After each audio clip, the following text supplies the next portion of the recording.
हरियाणा की हर अपडेट के लिए बेल आइकन दबाएं और सब्सक्राइब करें STV हरियाणा न्यूज। नमस्कार, आप देख रहे हैं हरियाणा न्यूज और मैं हूं आपके साथ शुभेंदु सिंह। हर दिन कोरोना के नए केस नया रिकॉर्ड बना रहे हैं। 2 दिनों तक देश में कोरोना के केस 3.5 लाख से कम आने के बाद आज एक बार फिर से कोरोना के नए केसों में तेजी देखने को मिली है, जिसमें देश में नए मरीजों का आंकड़ा लगातार बढ़ता नजर आ रहा है। प्रदेश के आंकड़ों में भी तेजी देखने को मिली है और इस बीच 18 साल से ज्यादा उम्र वाले लोगों के वैक्सीन लगाने के लिए रजिस्ट्रेशन का काम भी शुरू हो गया है। उन्हें 1 मई से वैक्सीन लगाया जाएगा। और वहीं प्रदेश के मुख्यमंत्री मनोहर लाल ने कोरोना को हराने के लिए एक्शन प्लान पेश कर दिया है।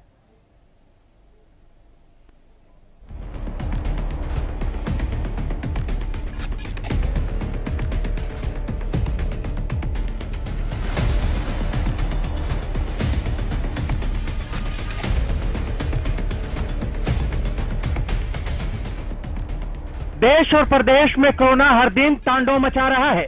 कोरोना के नए केस के साथ ही मौत के आंकड़े भी तेजी से बढ़ रहे हैं। यही वजह है कि सरकार के साथ साथ आम लोगों की चिंताएं भी बढ़ती जा रही हैं। देश में पिछले 24 घंटों में कोरोना के 3,60,960 नए मामले सामने आए हैं, जबकि इसी अवधि में कोरोना से 3,293 लोगों की जान चली गई है। वहीं अगर प्रदेश की बात करें तो यहां भी हर दिन कोरोना के केस बढ़ रहे हैं। कल के मुकाबले आज भी कोरोना के नए केसों में इजाफा देखने को मिली है।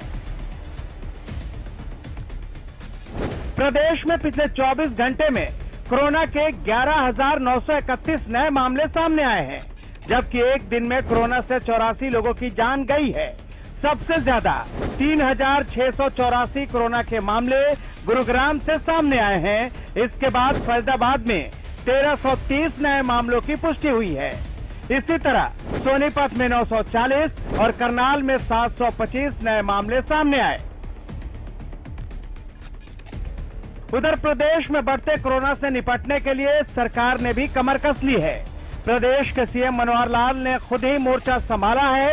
उन्होंने आश्वासन दिया है कि वो प्रदेश में ऑक्सीजन की कमी नहीं होने देंगे। सीएम ने माना कि कोरोना अनुमान से ज्यादा बढ़ रहा है। सीएम ने कहा कि बाढ़ और बारिश का अनुमान लगाया जा सकता है, लेकिन सुनामी का नहीं।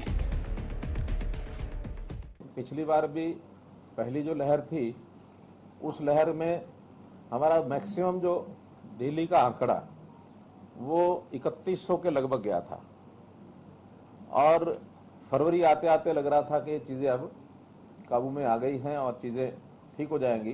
कल अधिकतम 11,931 लगभग 12,000, जो पहले से 4 गुना ऐसा ही आंकड़ा है।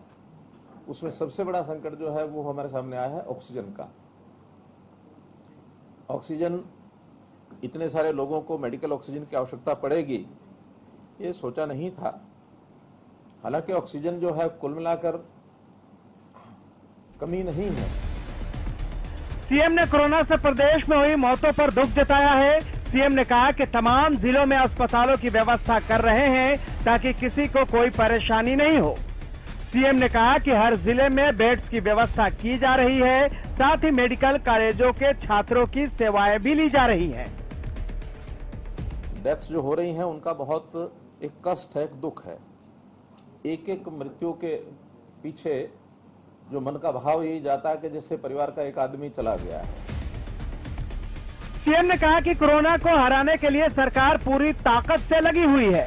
सीएम ने इस कोरोना काल में विपक्षी दलों से भी सहयोग की अपील की। सीएम ने कहा कि अगर जरूरत पड़ी तो लोगों को भी प्रशिक्षित किया जाएगा ताकि कोरोना के इस आपदा से निपटा जा सके। आज विषय वाद विवाद का नहीं है, आज संवाद का है कि हम किस प्रकार से चीजों को आगे बढ़ाएं। आज हम सब मिल करके और इस महामारी का मुकाबला करने के लिए आगे बढ़ें। हम अपने मतभेद, राजनीतिक मतभेद होंगे, इलाके के होंगे, कोई भी मतभेद होंगे तो उनको दूर करके हम एकजुट होकर के, खास करके हमारे जो विपक्षी दल के नेता हैं उनसे भी मेरा निवेदन है। बहुत लोग सहयोग करने की बात कह भी रहे हैं। इधर प्रदेश के स्वास्थ्य मंत्री अनिल विज ने हरियाणा का ऑक्सीजन कोटा बढ़ाने के लिए केंद्र सरकार का आभार जताया है।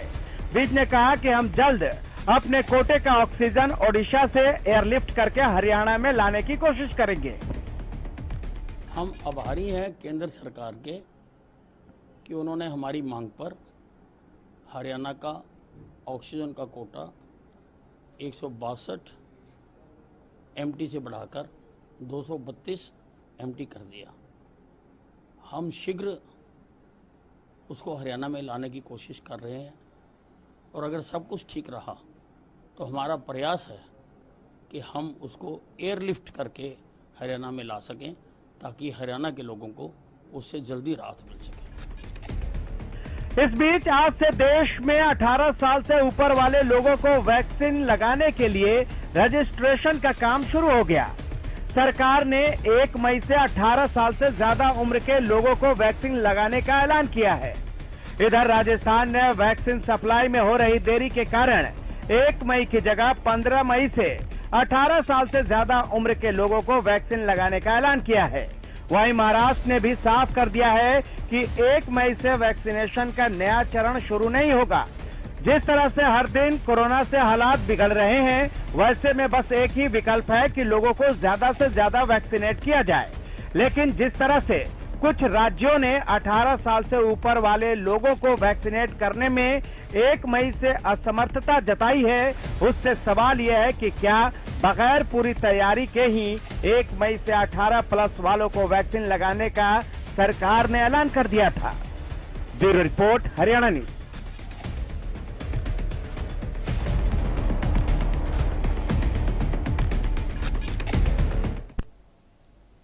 तो कोरोना के कई रूप आपने देख लिए हैं और इस बार जो कोरोना का रूप है वो बहुत हद तक घातक नजर आ रहा है। और इन्हीं सवालों के साथ जरा आगे बढ़ते हैं कि कितना घातक ये इस वक्त कोरोना का म्यूटेंट है और कितना ये लोगों की जान के ऊपर असर डाल रहा है। जरा जल्दी से आगे बढ़ते हैं। सबसे पहले खास मेहमानों से आपको मिलवाते हैं। हमारे साथ health expert doctor Rahul Bhargav कार्यक्रम में जुड़ चुके हैं। डॉक्टर राहुल, बहुत स्वागत है आपका कार्यक्रम में। भारतीय जनता पार्टी से प्रवक्ता सत्यव्रत शास्त्री हमारे साथ कार्यक्रम में जुड़ चुके हैं, सरकार का पक्ष रखेंगे। सत्यव्रत जी, बहुत स्वागत है। कांग्रेस पार्टी से प्रवक्ता बजरंग दास गर्ग हमारे साथ कार्यक्रम में जुड़ चुके हैं। बजरंग जी, बहुत स्वागत है। और जो अभी तक कुछ खामियां हैं वो बताएंगे बजरंग दास जी।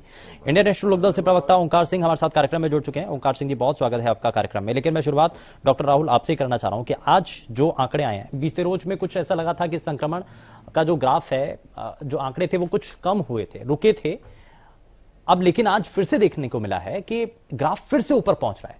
तो हम ये कल मान करके चल रहे थे कि कुछ कहीं ऐसा तो नहीं कि ग्राफ नीचे जाएगा, संभल जाएंगे, ये तो वापस से आगे बढ़ा है।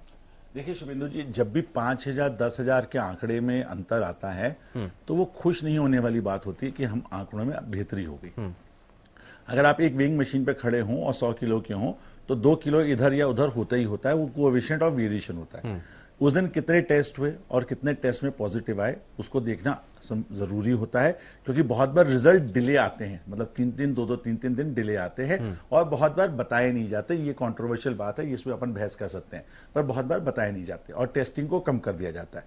तो देखिए, सबसे ज्यादा जरूरी है ऑनेस्टी और ट्रांसपेरेंसी। अगर हम आंकड़े देखेंगे तो ये आंकड़े हो सकता है डबल हो, क्योंकि उसमें एसिम्प्टोमेटिक भी होंगे। सीरो सर्विलेंस जो हमने पिछली बार दिल्ली से किया, बाकी जगह से किया, आईसीएमआर की रिपोर्ट है, हमारी नहीं है, वो ये कहती है कि 30% लोग ऑलरेडी ग्रसित हो चुके थे। सीरो सर्विलेंस का मतलब ये था कि वो लोग जिनको कभी पता ही नहीं था, आप जैसे मेरे जैसे लोग, मेरे को तो खैर हो गया, बाकी आपके स्टूडियो के लोग आए और सैंपल लेके चले गए, देखा एंटीबॉडी बनी हुई है, उनसे पूछा कि कोई आपको जिंदगी में कोई परेशानी हुई थी तो नहीं हुई। ये सीरो सर्विलेंस का डेटा था, मतलब 30%। अगर 10% ये हुए तो 30% सीरो सर्विलेंस पे पॉजिटिव आए। इस बार में आप देखिए पूरे परिवार इन्वॉल्व है, बहुत जगह टेस्टिंग नहीं हो रही और बहुत सारे लोग अब टेस्टिंग करा भी नहीं रहे। देखिए, अब खांसी आई, जुकाम आए, वो कह रहे हैं हम क्वारंटाइन होकर बैठ जाएंगे, वो ठीक हो जाएगा। तो आंकड़े नंबर्स जैसे आएंगे, क्योंकि वो एक भयानक स्थिति बनती है, इसलिए आंकड़ों को उस प्रकार से प्रस्तुत नहीं किया जाता। तो इसलिए आप प्लीज ये मत कहिए कि आंकड़े कम हो रहे, क्योंकि हम अस्पतालों में कमी नहीं देख रहे। चलो, कमी आते आते 10 दिन लगेगी, ये बात भी पक्की है। जरूरत इस बात की है, आज मैं एज अ हेल्थ एक्सपर्ट बार बार आप लोगों से निवेदन करूंगा, पक्ष विपक्ष से, आंकड़े सही रखिए, क्योंकि डेटा हमें मत बताइए। चलिए, लोग डर जाएंगे, इलेक्शन में परेशानी पड़ेगी, आप अपने पास डेटा रख लीजिए, उस डेटा के अनुसार आप अपना फॉरवर्ड प्लानिंग कर लीजिए, क्योंकि सबसे ज्यादा जरूरत है। अगर आंकड़े बढ़ रहे हैं, काबू में नहीं है तो या तो लॉकडाउन लगाइए या उनकी फॉरवर्ड प्लानिंग करते हुए उतनी रेमडेसिविर, ऑक्सीजन या जिसकी भी कमी है उसको ले आइए। क्योंकि मेरा पर्सनल व्यक्तिगत, आज मैंने पीपीई किट में दोबारा राउंड लिया तो मेरा पर्सनल व्यक्तिगत बात यह है कि अगर लोगों को जल्दी ऑक्सीजन मिल जाए तो हम शायद जवान लोगों की मौतों को रोक सकते हैं। क्योंकि कहीं ऐसी हालत ना आए कि जो डेटा ने प्रिडिक्ट किया कि 5 लाख लोगों से ज्यादा जाएंगे, ग्रसित होंगे, तब उस समय भयानक नहीं तो मैं पड़ेगी और शुभेंदु जी उस समय जरूरत पड़ेगी कि मैं अपने बच्चे को बचाऊं या अपनी मां को बचाऊं, दोनों ही मेरे लिए दुखदायी सिचुएशन होगी। लेकिन अब इससे बाहर कैसे निकलें, इसका सॉल्यूशन क्या है? अगर हम देखें वैक्सीनेशन की तरफ जोर दिया जा रहा है, क्या वो अल्टीमेट सॉल्यूशन है इसका? शुभेंदु जी देखिए, आज की परिस्थिति में, मैं आज ये, आप इस बात को रिकॉर्ड कर लीजिए 28 अप्रैल को, आज की परिस्थिति में वैक्सीनेशन ही एक विकल्प है। उससे पहला एक विकल्प है ब्रेक द चेन, जिसको हम कहते हैं लॉकडाउन। बार बार लोग इस बात पे डिस्कस करेंगे कि लॉकडाउन करें या ना करें, जीविका चलाएं कि नहीं चलाएं, उसका भी डेटा मैं आज बीजेपी के प्रवक्ता जी से मांगूंगा, क्योंकि मैं नॉलेज गेन करना चाहता हूं कि कितनी इंडस्ट्री चल रही है हरियाणा में, कितनी ऐसी इंडस्ट्री हैं जिसमें लेबर क्लास है, अनसंगठित जो लेबर क्लास है वो चल रहा है, जिससे जीविका पे फर्क पड़ेगा। पहली चीज, अगर वो कम है तो लॉकडाउन की तरफ हम अग्रसर हों। ये नहीं क्योंकि ईगो का है या who will bite the bullet कि बाकी लोग उसका तिरस्कार करेंगे, उसको छोड़ दीजिए। लोग तो कुछ कहेंगे, लोगों का काम है कहना, तो कहने दीजिए, पर लोग बच जाएंगे तो वो आपको हमेशा जीवन में याद रखेंगे। और इसलिए शुरुआत से हम कहते हैं ना कि जान है तो जहान है। तो जान के साथ जीविका कमाने का अवसर दें। जान रहेगी तो जीविका रहेगी, साथ जीविका नहीं रहेगी तो जान भी नहीं रहेगी। ठीक है, मैं जरा जल्दी से आगे बढ़ता हूं। सत्यव्रत शास्त्री जी, विपक्ष हो, एक्सपर्ट्स हो, लगातार ये कह रहे हैं कि ऑक्सीजन की कमी है, बेड्स की कमी है और जो जरूरत की दवाएं हैं, रेमडेसिविर को लेकर को ब्लैक मार्केटिंग इतनी ज्यादा हो रही है, कई जगहों पर छापेमारी तक हो रही है, कई लोगों को पकड़ा भी जा रहा है। लेकिन उस सब के बावजूद भी 3-3 हजार रुपए के इंजेक्शन 30-30, 40-40 हजार रुपए में बेचे जा रहे हैं। जो 800 रुपए, 825 रुपए उसकी लागत है जो डिस्ट्रीब्यूटर पे प्राइस आती है। और एक और प्रॉब्लम यह है कि हरियाणा को, मैं आपको एक अंदर की बात बताता हूं, जो बीजेपी के प्रवक्ता उठा सकते हैं बात को, कि हरियाणा को रेमडेसिविर की सप्लाई बहुत कम है। दिल्ली से जो सप्लाई आने वाली चीज है वो हरियाणा को नहीं मिल रही है। तो मेरा निवेदन है आपके माध्यम से, आपके चैनल के माध्यम से, कि प्लीज इसको सीएम के साहब के साथ उठाएं कि अस्पतालों को, क्योंकि फोर्टिस, मेदांता, आर्टेमिस जैसे बड़े बड़े अस्पताल हैं जहां पे बड़े बड़े नंबर्स हैं, 200-300 बेड्स हर के पास अवेलेबल है, उनको रेमडेसिविर मुहैया कराइए। प्लीज, लोगों को परेशानी हो रही है। ठीक है, इस पर जरा जल्दी से रिएक्शन सर। सत्यव्रत शास्त्री जी, इस पर जल्दी से जवाब दीजिए कि सरकार चाहती क्या है और सरकार के आगे के फॉरवर्ड प्लान हैं क्या, लोगों को भी तो समझ में आए ना। देखिए, इसमें 2 बातें मैं राहुल जी की उन तमाम बातों का समर्थन करता हूं जो एक्सपर्ट्स अपना व्यू रखते हैं और उनकी प्लान बनती है।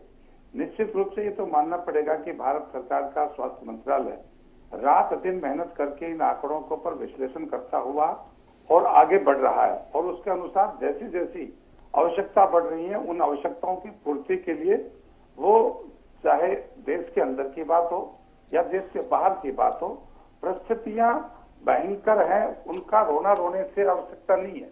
हाँ, उनको, जैसे राहुल जी ने कहा कि इनको अंडर एस्टिमेट ना करके उनकी फॉरवर्डिंग प्लान बढ़ाने के लिए वो सरकार का जो तंत्र है, आप सब देख रहे हैं कि विदेशों से भी बड़ी मात्रा में ऑक्सीजन और दवाइयों की सप्लाई भारत की ओर आ रही है। भारत के भी तमाम जो ऑक्सीजन के सप्लायर हैं सर, लेकिन अगर संक्रमण इसी तेजी के साथ बढ़ता जाएगा तो कितने लोगों को बेड उपलब्ध करवा पाएंगे? ऑक्सीजन की कमी लगातार बनती जा रही है, जो गैप है वो लगातार बढ़ रहा है। हाँ, ये निश्चित है। इसका विकल्प आखिरी में जब यही आएगा कि ब्रेक, इसको कोरोना की चेन को तोड़ने के लिए जो जो प्रयास किए जा सकते हैं, पहले वैक्सीनेशन से, डिस्टेंस से, एजुकेशन से, और फिर नहीं तो जो आखिरी हथियार है हमारे पास कि लॉकडाउन करके और लोगों की जान को। मैं तो सर ये कह रहा हूं कि ठीक है, आपने धारा 144 लगा दी, कई जगहों पर छोटे छोटे कंटेनमेंट जोन बना दिए, लेकिन क्या ये ऐसा तो नहीं कि समय जायर हो रहा है? ये बहुत कीमती समय है, हर दिन के हिसाब से बहुत तेजी से संक्रमण बढ़ रहा है। तो ऐसा तो नहीं कि 5 दिन बाद या 1 हफ्ते बाद हम जाकर के एनालाइज करें। शास्त्री जी देखिए, आपकी वो सब चीजें मैं कह रहा हूँ शास्त्री जी, आपकी कंपल्शन हम समझते हैं। देखिए, ये कोई पॉलिटिकल निर्णय नहीं होते, ये एक्सपर्ट्स की रिपोर्ट्स पर होते हैं। ये सब कोई बातें, ऐसा कोई बात 2 बात में किसी ने कान में कह दी उसका मान ली, उसका नहीं। एक्सपर्ट्स की राय के ऊपर ये सब चीजें हैं।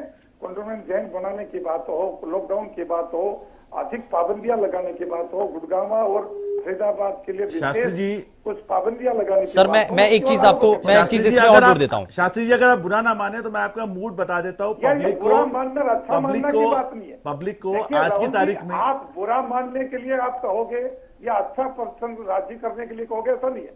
जो चीज जैसी स्थिति है शास्त्री जी, आज की तारीख में उसके ऊपर आगे जाकर उस पर कोई शास्त्री जी, आज की तारीख में हमको एक्ट फास्ट करने वाला मॉडल चाहिए। लोगों को ग्राउंड लेवल पे, मैं आपको हकीकत बता रहा हूं, लोगों को यही लग रहा है। हकीकत आपके अलावा भी तो देश के अंदर या प्रदेश के अंदर मेडिकल व्यवस्थाओं में बड़े लोग हैं, आपके सुझाव भी हम सुन रहे हैं, उनको भी आगे करेंगे। हाँ, तो मैं उसी कोई एक्सपर्ट बैठा नहीं है या वो चिंता नहीं कर रहा, ऐसा नहीं है। नहीं, चिंता नहीं कर रहा। आप देखिए, मैं आपको हकीकत, ग्राउंड लेवल हकीकत बता रहा हूं।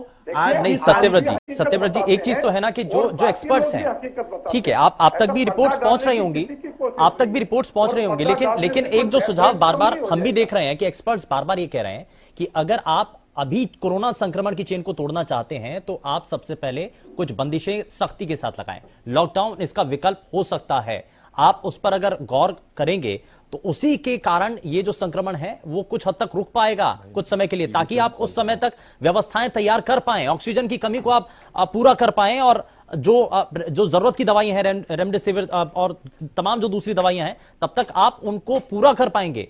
शास्त्री जी, मैं आपको शास्त्री जी मैं एक चीज बता देता हूं। जो ग्राउंड लेवल हकीकत है, उनको लग रहा है पब्लिक को कि आप 30 तारीख के बाद लॉकडाउन का फैसला करेंगे। शास्त्री जी, आपको मैं बता देता हूं, पब्लिक को यह लग रहा है, सर पब्लिक को यह लग रहा है कि बीजेपी इस समय इलेक्शन मोड में है, 30 तारीख के बाद लॉकडाउन लगाएगी, ये पब्लिक को लग रहा है। ये तथ्य है, ये सत्य है जो पब्लिक को लग रहा है। ग्राउंड लेवल से आपको रिपोर्ट बता रहा हूं मैं। 30 तारीख के बाद लोगों को लगता है कि लॉकडाउन लगेगा, क्योंकि बंगाल का आखिरी चरण का इलेक्शन खत्म हो जाएगा। ये देखिएगा, तब तक हम हजारों लोगों को खो बैठेंगे। 2,06,000 लोग मर चुके हैं। वो स्टैटिस्टिक्स हैं, परसेंटेज वाइज वो 0.1% हो, पर वो 2,06,000 में लोगों में किसी का भाई है, किसी का बहन है, किसी की मां है, किसी का बाप है। किसी का दिवाला निकल गया। ऐसी आप हल्की बातें कर रहे हैं। क्या बंगाल में ही चुनाव है, तमिलनाडु में नहीं? सर 30 तारीख के बाद देखिएगा, सामने नहीं हुआ या तुम आप अपनी नहीं ठीक है सत्यव्रत जी। अच्छा मैं एक चीज पूछना चाह रहा हूँ सर। गलत बात है। नहीं, एक चीज गलत बात नहीं है सर, गलत बात नहीं है। आप तथ्यों की बात करिए। आप कह रहे हैं हम सोच रहे हैं, आपको पता है कितने लोगों की जान जा रही है? नहीं, आप अपनी बात को, ईगो को आगे बढ़ाने के लिए जहां मतलब पॉलिटिक्स करने लग जाते हैं। अरे बंगाल नहीं, इसमें पॉलिटिक्स नहीं है सर। अगर एक्सपर्ट्स अपनी बात रख रहे हैं, सत्यव्रत जी, इसमें कोई पॉलिटिक्स तो है नहीं, ये किसी पॉलिटिकल पार्टी से तो नहीं है ना सर? ठीक है, मैं थोड़ा सा आगे बढ़ रहा हूं। अरे पॉलिटिकल पार्टी से न होना बात नहीं है, लेकिन पॉलिटिकल व्यू से बात करना तो रखा जा सकता है ना। ठीक है, मैं जरा ठीक है, बंगाल का मैं बजरंग दास जी की तरफ रुक कर रहा हूँ, बजरंग दास जी की तरफ रुक रहा हूँ। ठीक है सर। मेडिकल एक्सपर्ट की बात करते करते आप पॉलिटिकल एक्सपर्ट बन रहे हैं। नहीं, वो सिर्फ एक आशंका है जिसको बताया जा रहा है। आशंका या आप ये कैसे करें कि बंगाल का ही चुनाव है? अरे 30 तारीख के बाद लॉकडाउन लग गया तब। आज देखिए, आज एमएचए की गाइडलाइन आती है। देखिए आज एमएचए की गाइडलाइन आती है कि 10% से ज्यादा हो और 60% से बेड ज्यादा बढ़े हो तो स्टेट सरकार लगा दे। क्यों नहीं हुआ पहले ये सरकार ने क्यों नहीं दी? और क्यों महाराष्ट्र ने, कांग्रेस शासित क्षेत्रों ने लॉकडाउन लगा दिया, बीजेपी शासित क्षेत्रों ने नहीं लगाया? बताइए, इसका जवाब दीजिए। आप कहते हैं पॉलिटिक्स ना करिए, आप डॉक्टर्स को पॉलिटिक्स में उतार रहे हैं, क्योंकि रोज सुबह शाम हम लोगों को मरता हुआ देख रहे हैं। आपको बुरा जरूर लगेगा शास्त्री जी, हमारी लड़ाई इस समय कोरोना से बहुत ज्यादा पॉलिटिकलाइज हो रहे हैं। आप अपने नहीं सर, देखिए नहीं सत्यव्रत शास्त्री जी, देखिए इस बात को तो समझना होगा कि ग्राउंड रियलिटी अगर कोई समझ रहा है तो मुझे लगता है कि जो डॉक्टर्स हैं उनसे ज्यादा कोई बेहतर तरीके से नहीं बता सकता इन चीजों को। इसमें ठीक है, मैं आपका पॉइंट ऑफ व्यू, ठीक है, मैं जरा इसमें बजरंग दास जी को भी जोड़ रहा हूं। बजरंग दास जी, आज जो स्थिति है, सरकार कह रही है कि हमने चीजों को मैनेज करने के लिए कोशिश कर रहे हैं, रोजगार चलता रहे, दूसरी तरफ व्यवस्थाएं भी बनी रहे, लोगों की जान को भी हम बचा पाएं। ये कितना आपको लग रहा है कि मौजूदा हालात में सही है? हिंदू जी, सबसे पहले देश और प्रदेश के हर नागरिक को, सामाजिक संस्थाओं को, राजनीतिक पार्टियों को एकजुट होकर काम करने की जरूरत है। ये कोई राजनीतिक नहीं है। आज लाशों के ढेर जगह जगह लग रहे हैं और हमारे भाई बहन माताएं वो मेडिकल के मतलब बेड के लिए ऐसी बुरी हालत है हॉस्पिटलों में, चाहे सरकारी हॉस्पिटल है चाहे प्राइवेट हॉस्पिटल है, बेड नहीं है और धक्के खा लग रहे हैं बेड लेने के लिए।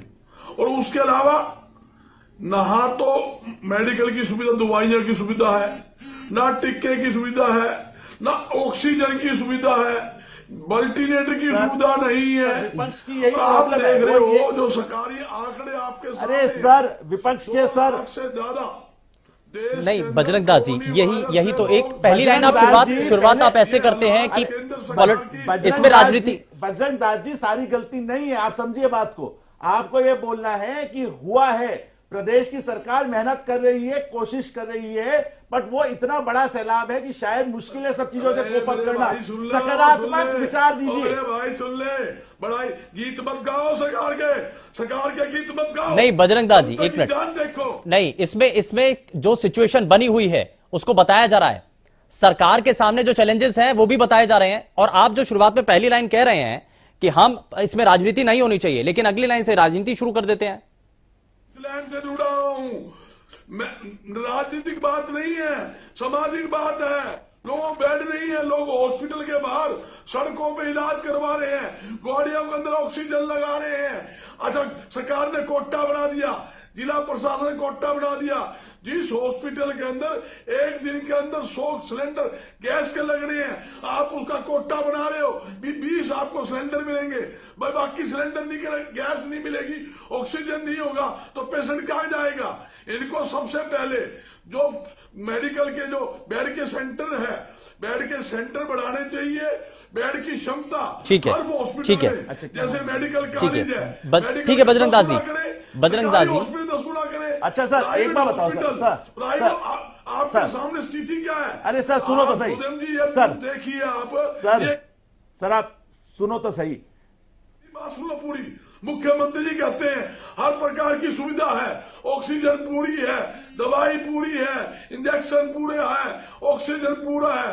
भाई जो इंजेक्शन है उसकी कालाबाजारी कौन कर रहा है? कालाबाजारी करने वाले के खिलाफ सरकार को नहीं सर, इसमें कार्रवाई करनी कालाबाजारी क्या सरकार कर रही है क्या? नहीं आप तो चलिए ठीक है, मैं इसीलिए कह रहा हूं, मैं इसीलिए कह रहा हूं कि राजनीति नहीं होनी चाहिए कम से कम। सर आप दोनों पक्ष विपक्ष वाले, आपने जो पहली लाइन कही ना कि राजनीति नहीं होनी चाहिए, ये बहुत सही बात है। अभी फिलहाल कोरोना से लड़ना है, किसी राजनीतिक दल से नहीं। आप राजनीतिक नहीं है, सामाजिक बात है सर। ये कहते भी हम सबकी भी दे रहे हैं, झूठ क्यों बोलते हो?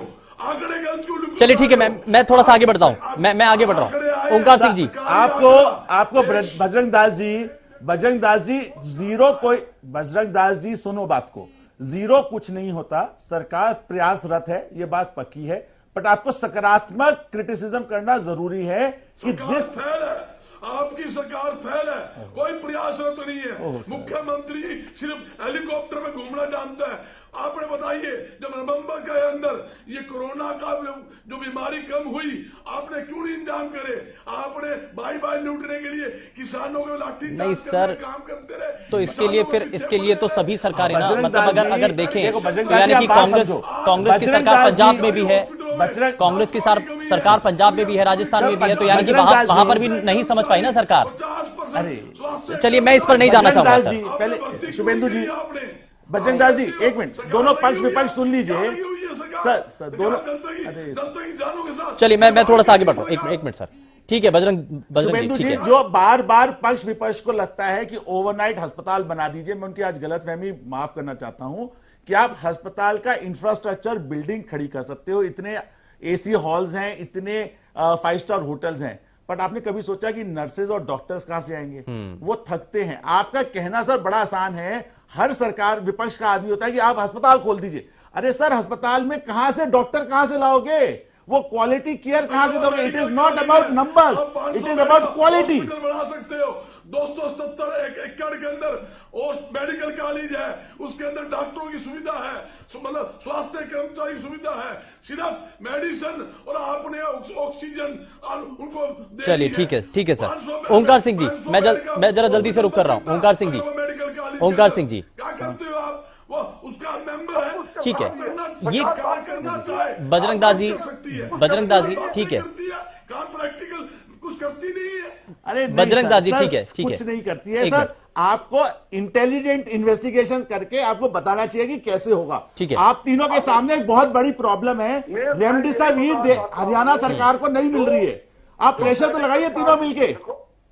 ठीक है, मैं जरा जल्दी से ओंकार जी, अब इसके लिए जो रेमडेसिविर की जो डिमांड हो रही है या अस्पतालों के अंदर जो जरूरत की दवाइयां हैं उनको लेकर के जो मांग हो रही है, इसके लिए कम से कम सरकार को विचार करना होगा। ये कुछ चीजें तो सुधारनी होंगी, लेकिन राजनीति से तर। आपसे हाथ जोड़ के विनती है, कृपया समय सबको पूरा दीजिए। बिल्कुल पूरा। व्यक्ति के विचार दूसरी जनता भी सुन सके और बीच बीच में डिस्टर्बेंस वाली बात भी नहीं होनी चाहिए। आज जिस पोजीशन से हम गुजरे इसमें कोई डाउट नहीं है, बहुत खतरनाक पोजीशन से गुजरे और आने वाला समय इससे भी ज्यादा खतरनाक नजर आ रहा है हमारे को।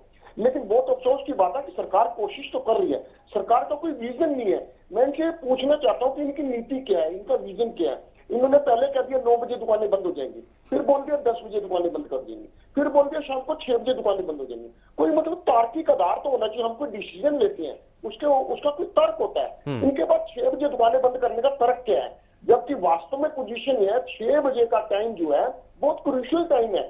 6 बजे ही दुकान को कस्टमर की जरूरत है और कस्टमर को दुकानदार की जरूरत है। 6 बजे से पहले तो गर्मी इतनी होती थी, बाजार में कस्टमर आ नहीं सकता। आज लोगों में एक पैनिक की पोजीशन बनी हुई है, लेकिन सरकार मौन दर्शक बनी हुई है। बहुत अच्छी बात है कि राजनीति नहीं हो, मैं भी कहता हूँ, सभी कहते हैं राजनीति नहीं हो, लेकिन सबसे पहले राजनीति इन्हीं के मंत्री करने लगते हैं, इन्हीं के मुख्यमंत्री करने लगते हैं। ये क्या बोलते हैं 500 बेड का हॉस्पिटल 2 दिन में पानीपत में DRDO वाले तैयार करा देंगे और उसकी हेडलाइन ऐसी चलती है जैसे एडवर्टाइजमेंट कर रहे हो। और हमारे अनिल विज मंत्री जी है जो, ये तो बोलते हैं कि जो गुड़गांव, सोनीपत और फरीदाबाद यहाँ पे जो मरीज आए हैं वो दिल्ली के मरीज हैं, हम उनकी सेवा कर रहे हैं। मतलब ये राजनीति करते हैं और फिर ये कहते हैं हमारा एक ऑक्सीजन गैस का टैंकर दिल्ली वालों ने लूट लिया। ये राजनीति ही तो कर रहे हैं भाई, ये छोड़ दो राजनीति। दिल्ली भी हमारी राजधानी है, दिल्ली के भाई भी हमारे भाई हैं, हमारे को सबको मिलजुल कर लड़ना है। ये खुद राजनीति करते हैं। मेरा बहुत दिल दुखी होता है इन बातों के ऊपर, जब ये कहते हैं हमारा एक टैंकर दिल्ली वालों ने लूट लिया। आज ये राजनीति कर रहे हैं। बहुत बहुत धन्यवाद केंद्र सरकार का, उन्होंने हमारा कोटा बढ़ा दिया है। भाई इस वक्त राजनीति ना करो, इस वक्त धरातल पे काम करो। ठीक है, 6 बजे का तारीख इसीलिए कहा जा रहा है कि ऑक्सीजन की जो कमी है सरकार इसको हालांकि मान नहीं रही है, लेकिन दूसरी तरफ इसकी व्यवस्थाएं करने के लिए जो कोशिशें हो रही हैं, उड़ीसा से भी एयरलिफ्ट कर ऑक्सीजन की सप्लाई पूरी करने के लिए कोशिशें की जा रही हैं। हाँ नहीं, आपने बात रखी है सर, आपने अपना पॉइंट रखा है, मैं जरा इस पर जवाब लूंगा, लेकिन एक छोटे से ब्रेक के लिए हमें यहाँ रुकना होगा, लेकिन ब्रेक के उस पार जरा सत्यव्रत शास्त्री जी आपसे सवाल यही कि बढ़ते संक्रमण के इस दौर में हम क्या देरी करते चले जा रहे हैं, और आज अगर सरकार ये कह रही है कि हम अभी स्थिति को देख करके आगे आखिरी ऑप्शन हमने लॉकडाउन रखा है, लेकिन कहीं ऐसा तो नहीं कि इसमें कहीं देरी हो जाए। छोटा सा ब्रेक, जल्द लौट रहे हैं।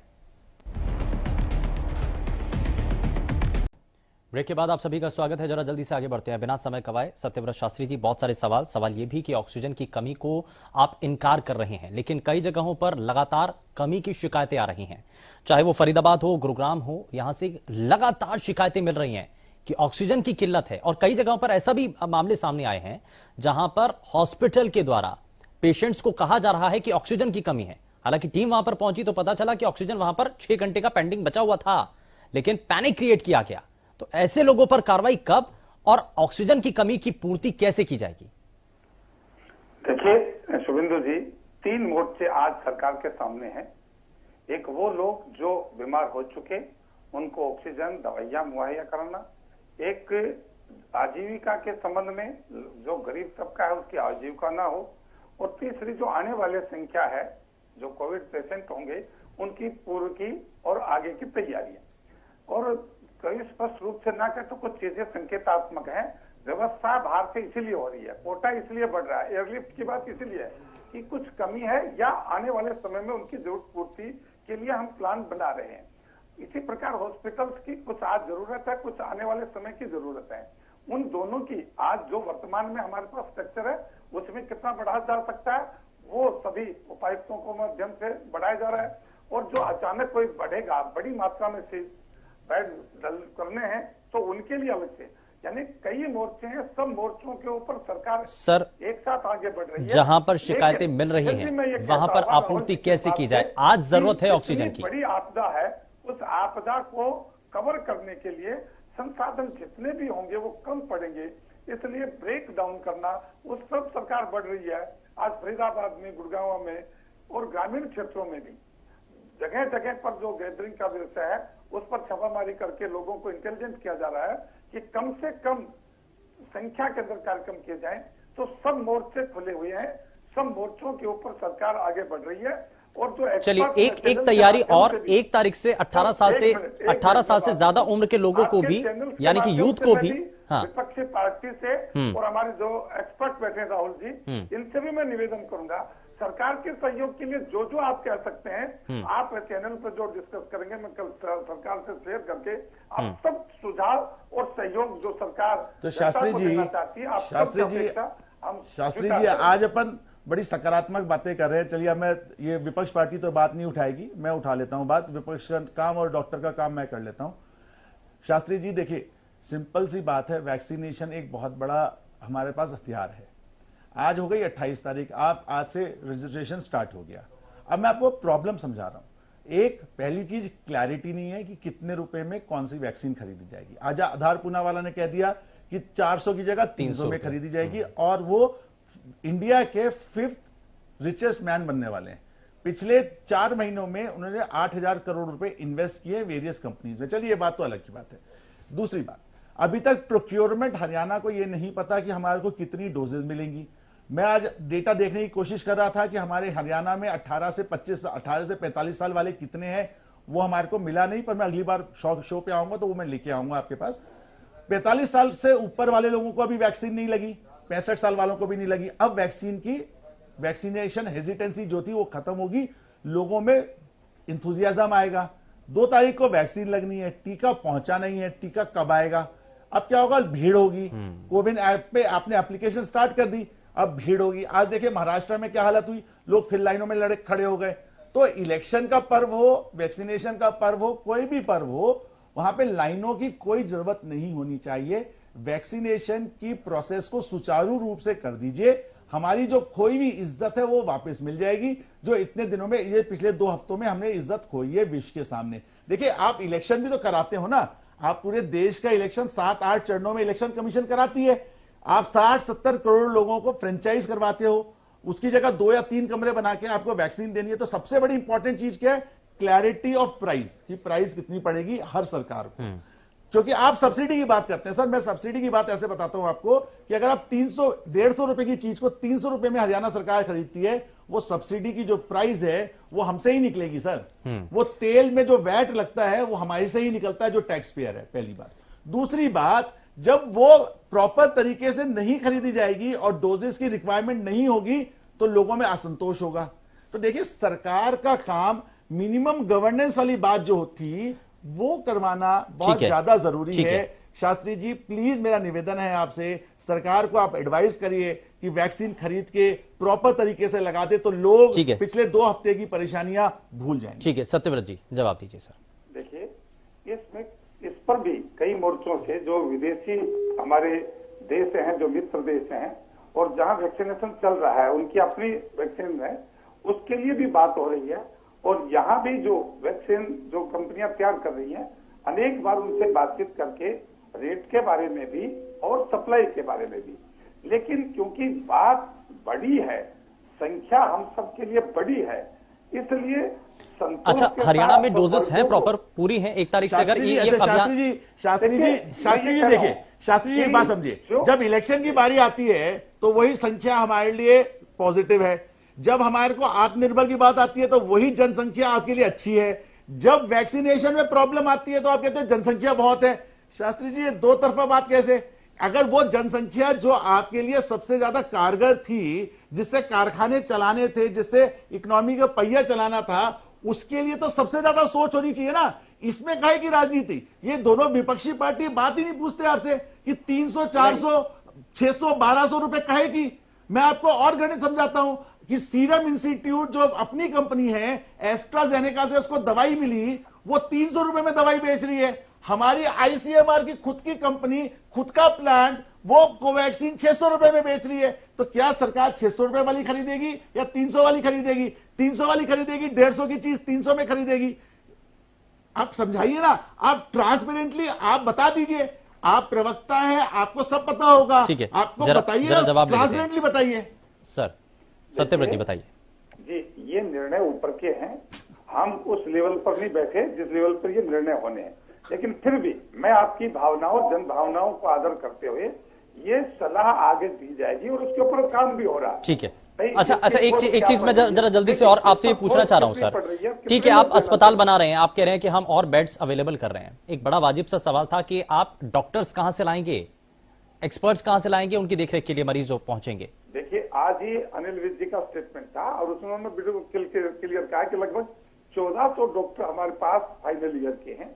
हम सबने उनको विभिन्न डिस्ट्रिक्ट में उनकी ड्यूटी लगाई है और भारत सरकार से भी और आर्मी से भी जो रिटायर्ड मेडिकल के ऑफिसर्स हैं उनकी सेवाएं लेने के लिए आग्रह किया गया है और समाज सेवी लोग भी ऐसे जो मेडिकल सेवा दे सकते हैं और जो दे रहे हैं। ठीक है, मैं जरा ठीक है, जाएगी। और मैं फिर भी कह रहा हूँ बजरंग दास, यदि आपके पास कुछ ऐसा है कि कुछ ऐसा ग्रुप, बजरंग दास, ये कहा जा रहा है कि वैक्सीन अब 18 साल से ज्यादा उम्र के लोगों को भी लगेगी, लेकिन कांग्रेस शासित कई राज्य इस पर कह रहे हैं कि हमारे पास तो वैक्सीन नहीं है, सौतेला बर्ताव किया जा रहा है। मैं कहता हूं वैक्सीन हरियाणा में भी नहीं है, लोग धक्के खा रहे हैं।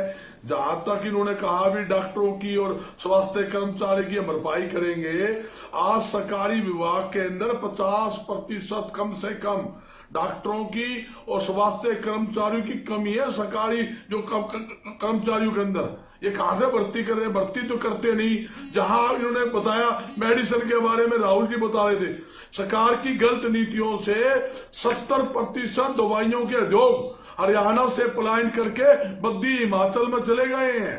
ऐसी स्थिति की ये है, रोजगार इन्होंने खत्म कर दिया, व्यापार इन्होंने खत्म कर दिया। जहां तक जो किसी प्रकार की मूलभूत सुविधा ये उपलब्ध नहीं करवा रहे, ये सिर्फ आंकड़े कह रहे हैं, हम बेड बढ़ाएंगे। मतलब इन लोगों मौके के ऊपर ये मूलभूत सुविधा देने की जरूरत है, उसके लिए उचित कदम सरकार उठाए, ये हमारी मांग है। ठीक है, ठीक है, इसमें मैं जरा जल्दी से ओंकार जी हाँ कुछ कहना चाह रहे हैं। कहना यह कि जिस दौर से हम गुजर रहे हैं उस दौर में कोई निर्णायक फैसला होना जरूरी है। सरकार की कोई ऐसी नीति होनी जरूरी है जो सारे कहें हाँ जी इन्होंने सार्थक प्रयास किया। ये कभी 6 बजे का टाइम कर देते, ये चीजें ठीक नहीं है। और दूसरा मैं कहना चाहूंगा, आज हमें कालाबाजारी रोकनी है और कालाबाजारी रोकना सिर्फ सरकार का काम नहीं है, हमारे खुद का भी काम है। हमारे भी आंख नाक कान है, हमारे को कितनी पता लगता है कालाबाजारी हो रही है, तो उसकी सूचना जरूर देनी चाहिए। अब ऑक्सीमीटर मैं आपको बताना चाहूंगा, हर एक व्यक्ति कहता है मेरे घर में ऑक्सीमीटर हो, वो ये ऑक्सीमीटर 1 महीना पहले 200 रुपए का मिल रहा था, आज वो 2000 रुपए का नहीं मिल रहा। एक थर्मामीटर है जो सिंपल सा थर्मामीटर, डिजिटल थर्मामीटर, क्योंकि बुखार होता है हर एक घर में थर्मामीटर जरूरी है। उस थर्मामीटर की कीमत 70 से 80 रुपए है, आज वो थर्मामीटर 500 रुपए में बिक रहा है। ये चीजें सरकार को देखनी है, ये एक व्यक्ति लेवल की बात नहीं है। ये छोटी छोटी चीजें जो दवाइयां और ये ऑक्सीमीटर बताया मैंने, थर्मामीटर बताया, ये सरकार की रिस्पॉन्सिबिलिटी है कि जो कंपनियां जो फर्में ये बना रही हैं उनको ऊपर चेक। सत्यव्रत जी, ये जो डिमांड कुछ चीजों को लेकर के हुई है, जरूरत की चीज है, आप जो बढ़ते दाम है उनको कैसे नियंत्रित करेंगे और दूसरा कालाबाजारी को कैसे रोकेंगे? एक बात और मैं कहना चाहूंगा, सरकार को 1 वर्ष से अधिक का समय मिला कोरोना से लड़ने के लिए, लेकिन इन्होंने क्या किया, इन्होंने जनता का ओंकार जी, ओंकार जी ठीक है, अपने सवाल की तरह जवाब ले लेते हैं। नहीं किया, अब भी इनके पास टाइम है कि ये कम से कम एक सार्थक प्रयास करें, विपक्ष इनके साथ है, सार्थक प्रयास करें, अच्छी नीति बनाए ताकि जनता में कोरोना के फैलाव को रोका जा सके। ठीक है सत्यव्रत जी। ओंकार जी की इस बात से मैं सहमत हूँ। आज एकाएक जो मेडिकल इक्विपमेंट्स हैं या कुछ दवाइयां हैं या जो आईसीयू के बेड्स हैं, उनकी बड़ी मात्रा में अमाउंट बढ़ाया है। खर्चा कुछ नहीं है, खर्चा वही जो 4000 का बेड था, आज वो 20,000 ले रहे। प्राइवेट सेक्टर में ऐसे, जैसे ओंकार जी ने कहा कि हम सरकार की आंख नाक बने, मैं फिर आग्रह कर रहा हूं आपसे, आम जनता से आपके चैनल के माध्यम से निवेदन कर रहा हूं कि यदि इस प्रकार की कालाबाजारी कहीं दिखाई देती है तो तुरंत आप सूचना करिए। ये आज सबसे बड़ा चीजों की अभाव नहीं है, चीजों की व्यवस्था करने में जहां कोई दुष्ट लोग कालाबाजारी कर रहे हैं उनको एक्सपोज करके सर, लेकिन इसके लिए हमने तो इसके लिए हमने तो प्रोत्साहित किया ना सर। काम कर रही है सत्यव्रत शास्त्री जी, आज कोई भी कर रही है। शख्स अगर कोई भी बीमार होता है तो वो सरकारी अस्पताल में नहीं जाने की इच्छा करता है, वो चाहता है कि वो प्राइवेट अस्पताल में जाए, जिसके पास थोड़ा भी पैसा है तो वो यही चाहता है कि कम से कम वो ठीक होकर के वापस लौटेगा।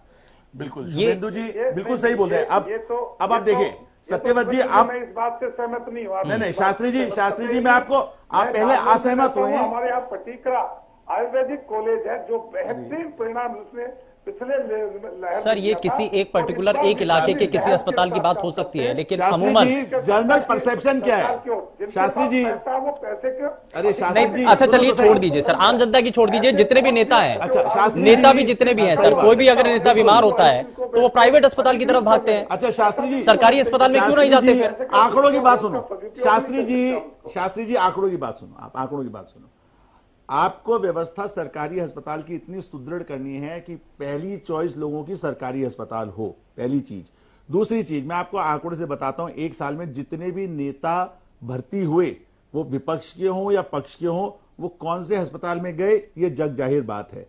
तीसरी चीज, जो आप आयुर्वेद की बातें करते हो, आयुर्वेद पिछली बार कोरोनिल टैबलेट थी, आज आयुर्वेद कहीं नहीं दिख रहा, ना आयुर्वेद के डॉक्टर दिख रहे जो पिछली बार तक ये कह रहे थे कि हमारे को सर्जरी भी करनी चाहिए, वो कहां चले गए?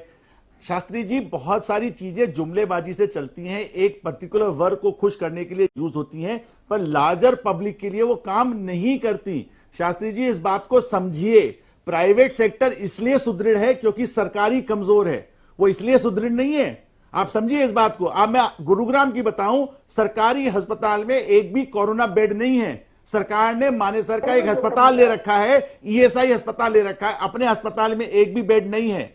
आप बात समझो, आपका सिविल अस्पताल में एक भी बेड नहीं है कोरोना का। आप समझ रहे हैं इस बात को? वो ईएसआई में ले रखा है, उन्होंने कहीं ले रखा है, मानेसर में ले रखा है, बट सरकारी अस्पताल में लोग आते हैं कि हमें अच्छा इलाज मिल जाए। वो आप प्रोत्साहन दीजिए, सुदृढ़ करिए, आपकी छवि वैसी ठीक होती रहेगी। अच्छे काम से भी इलेक्शन जीते जाते हैं रादर देन सपनों से। सत्यव्रत जी, इलेक्शन जीतने की राहुल जी इसमें विषय नहीं है, आज इलेक्शन का विषय नहीं है, आज विषय है जनता की। नहीं इसमें सत्यव्रत जी बात यह है कि प्राइवेट अस्पताल की तरफ क्यों भागे, सरकारी अस्पताल की तरफ जाए ना। की आवश्यकता है। आप इस विषय को लेकर थोड़ा मुझे लगता है कि कई बार आप ज्यादा गंभीर नहीं रह पाते। मैं आपकी सेवाओं सरकार के लिए देने के लिए आग्रह करूंगा कि आप जैसे एक्सपर्ट बैठेंगे तो कुछ और होगा, लेकिन चुनाव जीता जा सकता है, चुनाव के लिए कुछ हो रहा है, चुनाव के लिए होगा नहीं, ठीक है सर, लेकिन ये ऐसा क्यों है? इसको तोलना भी नहीं चाहिए सर। आज जो हम देख रहे हैं ना, जो ओंकार सिंह जी भी ये सवाल उठा रहे हैं कि प्राइवेट अस्पतालों के अंदर दाम जो बहुत ज्यादा है, ये आप भी मान रहे हैं ना? ये तो आप भी बात मान रहे हैं। अगर सरकारी अस्पतालों के अंदर व्यवस्थाएं बन जाएंगी तो प्राइवेट अस्पताल की तरफ नहीं जाएंगे लोग भी। देखिए मैं एक फैशन बता रहा हूं, लेकिन कुछ लोग मजबूरी में भी जाते हैं, कुछ लोग अपना पैसे को एक्सपेंड करने के लिए जाते हैं। अच्छा सर, सरकार आपकी सर सरकार पक्ष और विपक्ष दोनों की सरकारें कहीं ना कहीं है, तो सारे राजनेता सरकारी अस्पताल में क्यों नहीं जाते? ये कहती है कि हम अपने प्रोफेशन के साथ न्याय करें, जो चीज। चलिए ठीक है, मैं थोड़ा सा आगे बढ़ता हूं। ठीक है सर, ठीक है। ये भी डॉक्टर राहुल, अब लोगों के मन में बहुत सारे सवाल हैं, लोगों के मन में डर भी है, और हम भी रोज देखते हैं कि आजकल एक ट्रेंड चल रहा है कि लोग 2 डबल मास्क लगा रहे हैं, एक मास्क के ऊपर दूसरा मास्क लगा करके रखते हैं। तो ये डबल मास्क कितना सही है? क्या ये कोरोना के आज जो स्ट्रेन चल रहा है इसको रोक पाने में कुछ फायदेमंद है? देखिए अपन सब लोग बैठे हैं, अब आप बात समझिए। अमेरिका में कल एक खबर आई कि आउटडोर में मास्क हटा देना चाहिए जो लोगों को वैक्सीन लग गई है। एक वो देश है और एक हमारा देश है जो हम अमेरिका जैसा बनना चाह रहे थे। आज ऐसी हालत है कि हम घर में भी मास्क लगाने के लिए मजबूर हैं। जब इस बात की बात होती है, मास्क की बिल्कुल गाइडलाइन सीडीसी ने कुछ 15-20 हजार लोगों पे साइंटिफिक स्टडी करके ये डिसाइड किया क्या पाते थी। मास्क डबल लेयर होना चाहिए, मास्क का साइज 0.5-0.1 माइक्रोन तक को उन्होंने बताया, N95 K95 उसकी क्वालिटी स्टैंडर्ड्स पैरामीटर्स फिक्स किए। KN95 चाइनीज मास्क था जो उन्होंने बहिष्कार किया क्योंकि उसकी स्टैंडर्ड क्वालिटी कम थी। दूसरी चीज, मास्क को नाक के पास टाइटली स्नग इन कैसे करना है उसके बारे में गाइडलाइन दी गई। और तीसरी इंपॉर्टेंट चीज ये थी कि कोई भी क्लॉथ जिससे आप बनाते हैं वो पारदर्शिता नहीं होनी चाहिए, उसमें सूरज की रोशनी नहीं दिखनी चाहिए, तभी वो रोक पाएगा। हम वो सब चीजों को भूल के फैशनेबल मास्क पे आ गए। मास्क हमारा मुंह पे रहता है, वायरस को फिर से आप रिकैप्सुलेट कर लीजिए शुभेंदु जी, नाक से और मुंह से जाता है। जब मैं बात कर रहा हूं तो 1 मीटर के दायरे तक मेरी हवा जो है वो वायरस को फेंक सकती है। तो मेरा आप सब लोगों से निवेदन है, जब भी आप जाएं, तीनों चारों लोग प्लीज आप जाके सबको टोकें और मास्क पहनाएं, क्योंकि देखिए मास्क कहीं नहीं जाने वाला। शुभेंदु जी, आज आपके चैनल से मैं एक बड़ी बात बोल रहा हूं, मास्क 2023 तक नहीं जाएगा। कल अमेरिका में मेरे दोस्तों की खबर आई कि वैक्सीन, फाइजर वैक्सीन लगवाने के बाद ऐसा वेरिएंट है जो यंग लोगों को अटैक कर रहा है। तो सरकार वापस से अगर वेरिएंट बढ़ता है मिशिगन में तो मास्क कंपलसरी कर देगी। तो मास्क आपके साथ रहेगा, वैक्सीन लगेगी, तो ये मास्क रहेगा। ये आजकल ट्रेंड में भी है कि फैंसी मास्क आ रहे हैं, तो हम उसकी तरफ जाएं या ना जाएं, क्या बिल्कुल करें? ना जाएं। आप सिंपल अपने घर के बने हुए क्लोथ से जिससे सूर्य की रोशनी ना जाती हो उसको डबल लेयर लें और लगा लें और टाइटली स्नगिंग करके रखें, ना कि उसको ढीला रखें, क्योंकि उससे बाहर आपकी सारी हवा बाहर जाती है। मास्क आपका साथी, सच्चा साथी जो रहेगा वो मास्क रहेगा। अच्छा, एक चीज और, क्योंकि हम देख रहे हैं और जिस तरीके का कोरोना संक्रमण चल रहा है, कह रहे हैं कि घर पर भी लोग मास्क लगाएं तो बच सकते हैं, क्योंकि अब ये वेव है कि एक अगर घर का कोई भी शख्स अगर संक्रमित हो रहा है तो बाकी सदस्य भी उससे संक्रमित हो सकते हैं। बिल्कुल शुभेंदु जी, कल ही परसों ही डॉक्टर पॉल ने कहा कि आप घर में भी मास्क लगा के रखिए। वो एक जेन्युइन एडवाइस हो सकती है पर साइंटिफिक तथ्यों पे नहीं है। पहली बात, मैं उसके बात से सहमत नहीं हूं, बट हां, क्योंकि जब तक हमारे पास लॉकडाउन नहीं हो रहा, वैक्सीनेशन नहीं हो रही, तो कोई भी एडवाइस पॉजिटिव है कि घर पे लगा के रखिए। पर कितनी देर? आप घर से आए, मेरी मदर हैं, चलो मैं घर से आया, पहुंचा, मास्क लगा के बैठ गया, कमरे में अलग अलग बैठ गए। जिनके घर छोटे हैं उनका क्या होगा?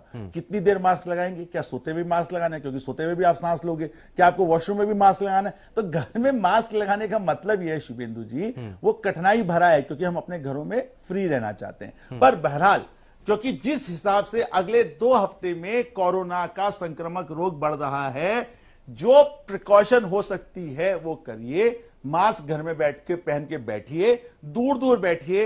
2 हफ्ते खाना साथ नहीं खाएंगे तो कोई फर्क नहीं पड़ेगा, खाना साथ खाएंगे तो हो सकता है कि आजीवन खाना साथ ना। ठीक है, ये कुछ चीजें हैं, यहां पर कुछ जानकारी महत्वपूर्ण रूप से जो आज स्ट्रेन जिस तौर पर नजर आ रहा है उससे बचने के लिए कुछ उपाय यहां पर डॉक्टर राहुल ने बताए हैं। मैं जरा जल्दी से बाकी सभी मेहमानों से भी जरा जल्दी से रिएक्शन ले लेता हूं। अब बजरंग दास जी, अब आपको क्या लग रहा है, कुछ और व्यवस्थाएं, क्योंकि राजनीति से इतर कुछ और ऐसी चीजें जिसको जोड़ना चाहिए सरकार को, और लॉकडाउन जो एक्सपर्ट्स कह रहे हैं कि अगर आप सख्ती आज बरत देते हैं तो जो संक्रमण बढ़ रहा है, जो सिस्टम्स में हम कमियां देख रहे हैं, उनसे बचने के लिए हमारे पास कुछ समय होगा। सुमन जी, ये जरूरी है, इस कोरोना महामारी के अंदर बचाव जरूरी है। डॉक्टरों की जो गाइडलाइन है, WHO की जो गाइडलाइन है, उसके हिसाब से जनता को रहना चाहिए। मास्क है, 2 गज की दूरी है, सारी व्यवस्था जनता को करनी चाहिए। उसके अलावा मेरी सरकार से अपील है, सरकार को जैसे बेड की कमी है, दवाइयों की कमी है, ऑक्सीजन की कमी है, मल्टीनेटर की कमी है, जो प्रधानमंत्री केयर फंड से जो मल्टीनेटर हरियाणा के अंदर आए थे, पूरे डब्बे बंद पड़े हैं, एक भी मल्टीनेटर चालू नहीं है। वो घटिया क्वालिटी का था, वो किसी चालू नहीं किए। तो ये जो सिस्टम है, मूलभूत सुविधा का प्रबंध करे और जो बुनियादी चीजें हैं वो सिस्टम में होनी चाहिए। ओंकार सिंह जी, अभय चौटाला ये कहते हैं कि अगर इस दौरान किसी भी तरीके से सिस्टम में कोई भी कमी आ रही है तो उसके लिए सरकार जिम्मेदार है, और ऐसे सिस्टम के अंदर अगर किसी भी तरीके से मौत होती है तो जवाबदेही सरकार की होती है।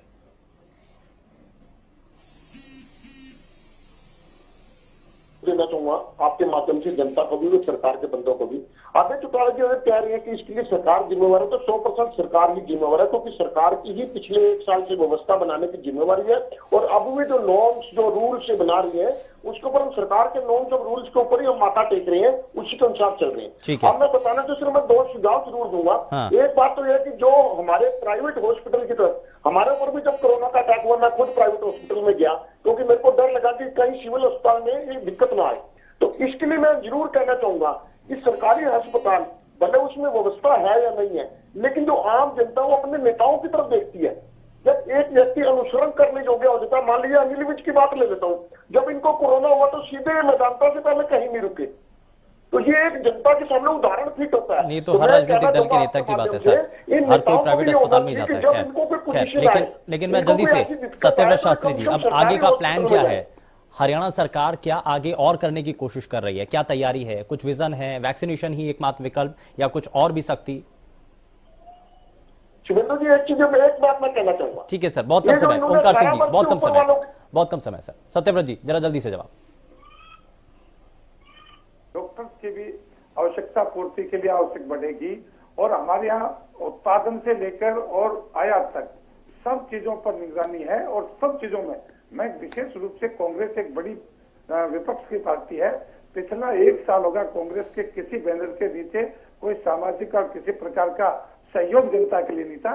वो केवल अफरा तफरी देखना चाहते हैं और सरकार के प्रति विद्रोह देखना चाहते हैं।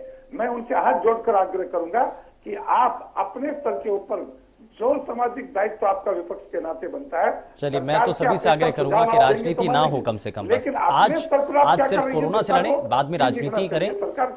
ठीक है सर, माफी के साथ रोकना चाहूंगा। बहुत शुक्रिया सभी खास मेहमानों का कार्यक्रम में शामिल होने के लिए। लेकिन बढ़ते संक्रमण के इस दौर में हमें एक साथ लड़ना होगा कोरोना वायरस से, तभी हम इसको हरा सकते हैं। फिलहाल के लिए बस उतना ही। नमस्कार।